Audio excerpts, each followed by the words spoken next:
Hello, my name is Declan, and I work in the Outer Planet Navigation Group at JPL with expertise in optical navigation.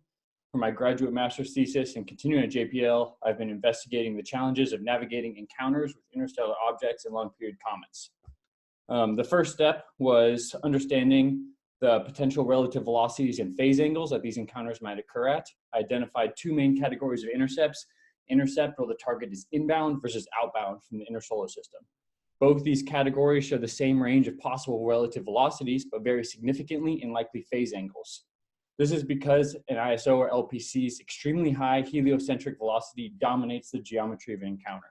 This means, depending on where the target is coming from, the spacecraft may be looking outward at the well-lit side of a target, an inbound intercept, or looking towards the sun at the dark side of a target, an outbound intercept. The range of phase angles outbound intercepts may present are shown on the left, with being generally extremely high. By nature, outbound intercepts may be more likely since they give more time from initial ground detection till intercept date. However, the high phase angles they induce make it extremely difficult for a spacecraft to detect the target in time to perform optical navigation and execute an accurate flyby.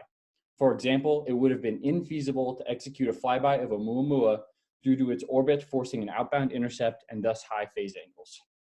Autonomous optical navigation, like the AutoNav system, is likely critical if attempting close flybys for high accuracy imaging or impacting.